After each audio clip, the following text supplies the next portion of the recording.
So Randy, coming to your house last night and having that compote, or you called it a compote, I like to call it a relish, and having it done with that leftover pork loin was brilliant. Yeah, it's like that's a good one. reinventing the way an item can be eaten.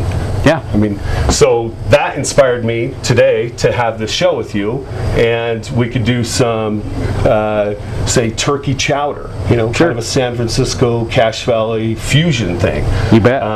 What people don't know is that I've been cooking with Randy for 20 years privately. He's been doing some R&R out at my kitchen, and now he bought this kitchen store. Brilliant. Yeah, How do you it's like been it? fun. It's been great. It's been a blast. You know, I was into food a long time before, even before cars, and that kind of got put on the side burner while we got the master mechanic running, and it's doing a great job, and still own that, and had the opportunity to grab this store, so we did.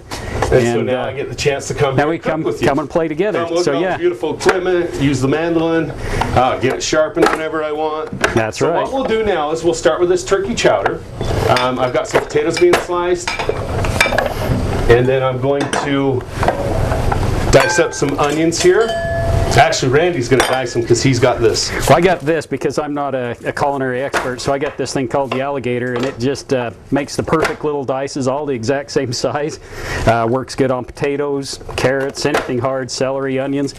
And isn't there a reason you want them all the same size when you're There is. cooking? You know, and that's the brilliant thing about that item is that when you're cooking, you want everything uniform.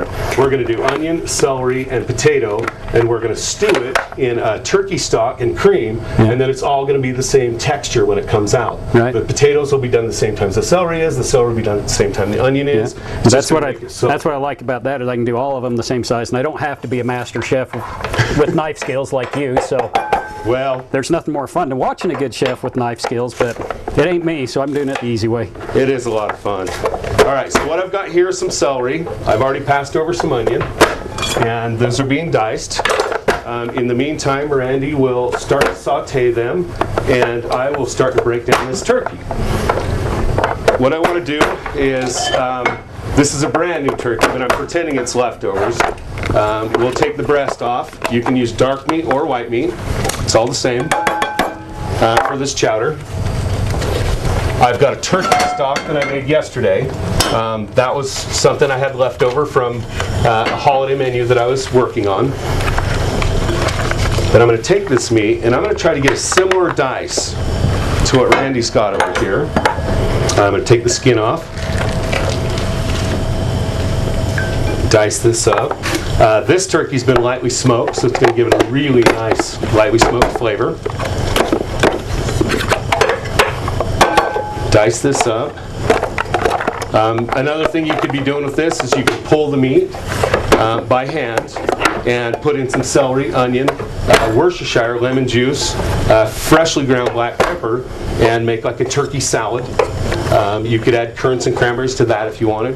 You could add, well, what other kind of dried fruits do you have here? We got Kitchen dates. Dates would be good. Dates. We got nuts. I don't know if nuts. Well, you don't Nuts want to go would into well, nuts nuts would in the be chowder, probably fantastic. not, but maybe in the relish. Yep. So I'm just going to dump a little of this virgin olive oil into our Le Creuset cast iron pan. I found that they just carry the heat so nice that for sautéing they work really, really good. Then in the meantime, while you're sauteing that, I'll get our stock going in our pot. And this is where our chowder is going to be made. Turn that down a little bit. There we go. So I'm going to reduce that stock a little bit.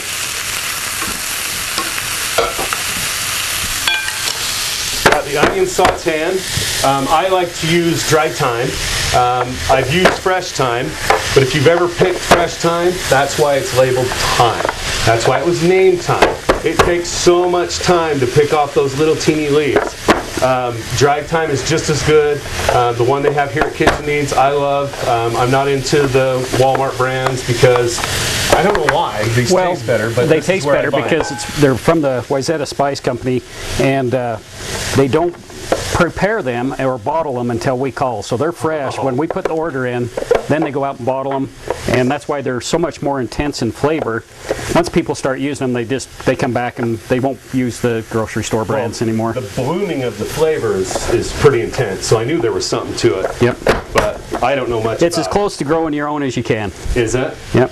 Okay, so then I'm going to put my turkey in here. This can all be done in the same pot, but because Randy and I are kind of working together, we're tag teaming this. We're just going to do it 2 separate ones, and we're going to marry them, you know, in about a few minutes here. So now I'm going to add the cream, turn the heat up. So I've got the turkey, the thyme, and the turkey stock.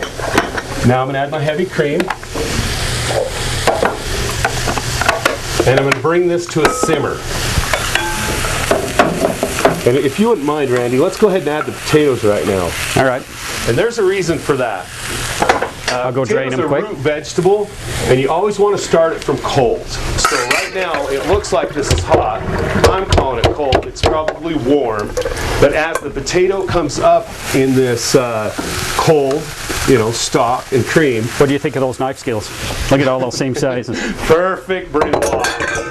Like, who can do that with a knife? Well, you. Maybe me. That's about it. What will happen is the starch will release from this potato and it'll start to thicken our chowder.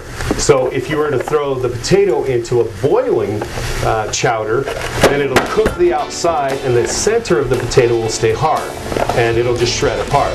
When this chowder's done, everything will be brunoise, all the sizes will be perfect, consistency will be nice, and it's just going to pop.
Built for living, visionary homes.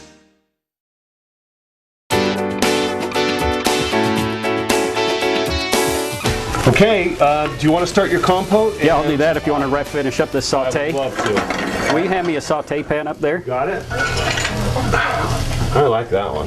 There's some celery for you. Okay, so we're going to add the onion and the celery together, and I'm going to saute this for a while. I like to do the onion till it's translucent and the celery till it's tender. In the meantime, what do you have going on? I'm going to just finish up a little julienne on this onion.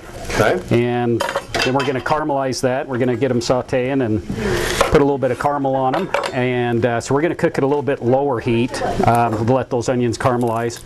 And then we're going to add the cranberries and the currants and then about a quarter cup of this non-alcoholic wine. The wine's just, why don't you tell them what wines do? You're better at that than me. What you really want is you've got the sweet and in the cranberries and the currants, and you've got the acidic in the wine. And these alcohol-free wines you have are very good because you can get all that out of it and stay away from the alcohol. Yeah, and they taste, you know, you get the same flavors. It's not like a cheap, it is like a top shelf type of wine. It is. Without alcohol. So you get the same flavors. It's not just a kind of a nasty cough syrup taste like some of the cheaper ones do. Well, and I noticed when I had the relish at your house that you kind of get the sweet and the sour, and then you get this little pop of the acidity Yep. from the wine. Yeah, and you can't really get that from anything else, can you? Is there anything you can use in its place? Or, I mean, I know a lot of people don't like to use wines and alcohol, so. You can use vinegars, but this is, you have some nice vinegars here. You could use a balsamic vinegar. You could use a red wine vinegar, as long as they're high quality. You get the cheap food coloring grade balsamic, full of sugar, yuck.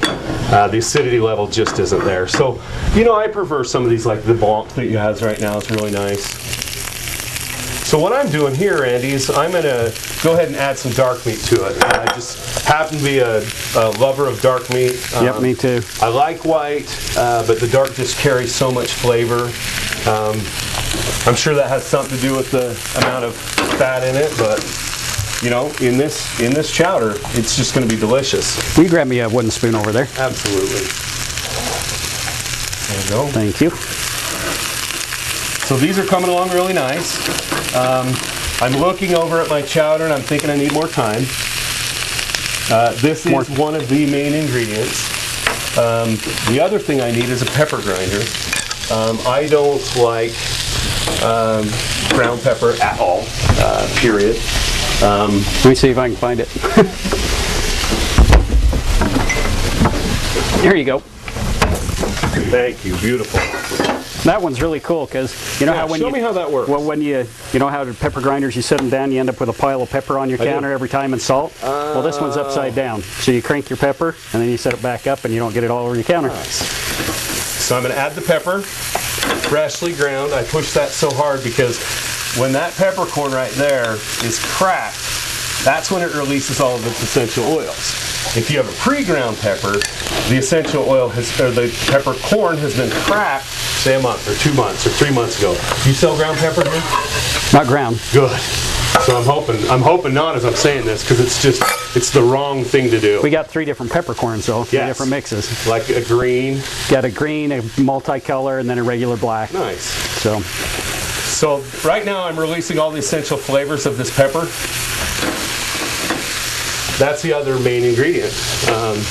If there was a secret ingredient, these two would be it. So I'm going to add these two together and it's going to come to a simmer. Once it comes to a simmer, we're going to check it to see the thickness of it. Now, if I would like to, if I'm making large volumes of this, I can add a little bit of roux. Roux is 50% flour, 50% butter. That's roasted in the oven or on the saute pan on the range here. And it's like, gives it a real nutty, light flavor, and it still thickens the stew, or the soup, or the chowder. a reason to use a roux over, say, cornstarch or... Cornstarch, when you use cornstarch, primarily it's going to make it, the viscosity is much different. Okay. It's a little bit more, I don't know how to describe it. It just doesn't have that same texture. Flavor. Now, if I was doing Chinese food, yeah, I would 100% use cornstarch. Okay, that makes it shiny, shiny, too, doesn't it? clear, just beautiful. But a roux is no big deal no. as far as making a roux, is it? No, roux is really easy, and it's a classical French technique that, that's my training, so yep. I stick with the roux. Good. And you got to cook that down. I know you cook the flour and butter together, and yep. I think you told me the darker it is, the less it thickens. Exactly. But it's got more of a nutty flavor, but if it's a lighter roux, it thickens faster. Yep. But is that what happens? It has to get some color on it. You want it to have a nutty smell right before, right before you use it. So if I made like a half a cup of roux, I'd probably cook it for 5 minutes on low heat. Okay. But you don't got to cook it a real long time to get the flour flavor out. Absolutely not. Okay.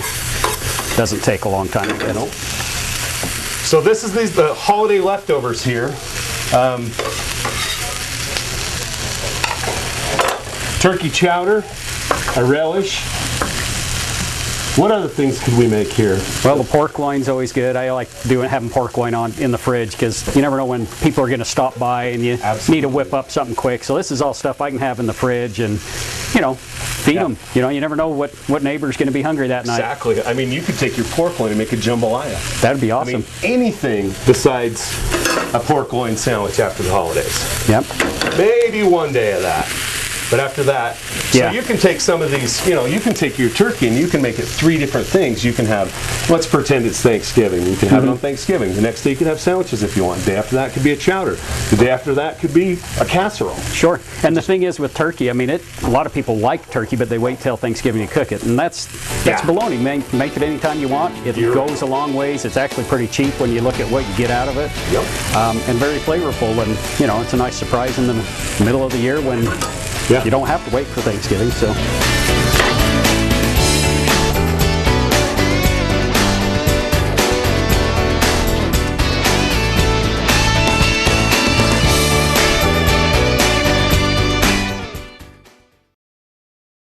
Clark Salt Lake Express and the airport shuttle have merged and become one. So we still have doorstep service, and it's about the same price as it was before. Our focus now is to try to provide as many opportunities for people who need to have the ability to get to and from Salt Lake when they want. They don't want to wait at the airport for 2 hours. They also don't want to be driving around the valley when they get here.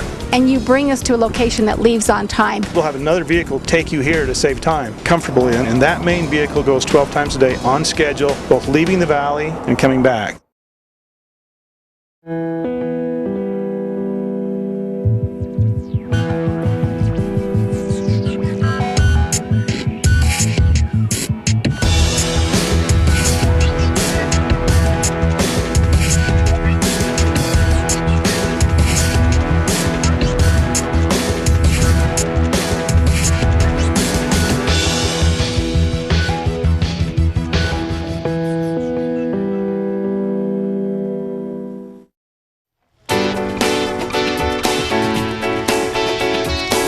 So I've got my chowder here, and it is starting to thicken, but I am going to use a little bit of my roux. I'm just going to add that to it. I want it just a little bit thicker, and I want that flavor. But if somebody doesn't have the culinary ability, Brandy, to do all this, and you understand, being the store owner, you see that every day. What kind of things do you have here besides spices, besides pepper grinders, besides the stuff that I would come for? Right. Well, we've got a lot of stuff to make entertaining on the spot, real quick and easy. I'm going to add my curds, my cranberries here. Okay, we're ready for that. Yeah, I'll take that over. Great.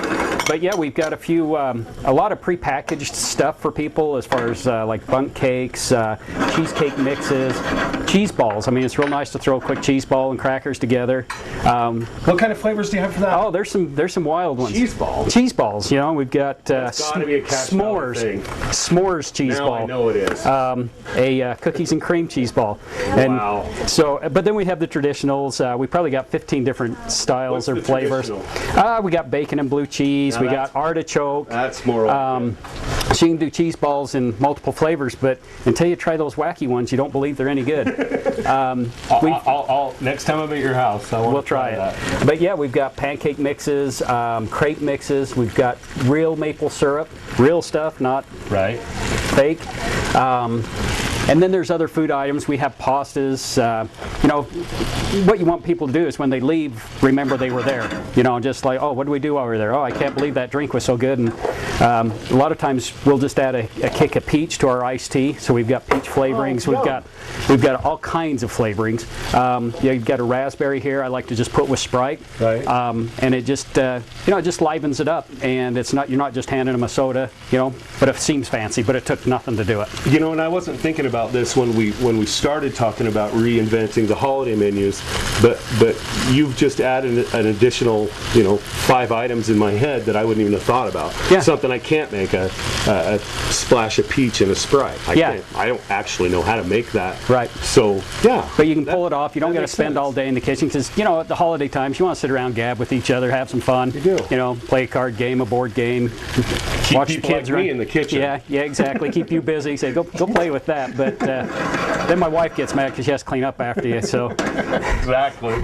But she has to clean up after me too. So, but that's all good. Look at the thickness of that chowder's awesome. That roux brought that right together, and yes, it did. That looks incredible. It's between the potato starch and the roux itself.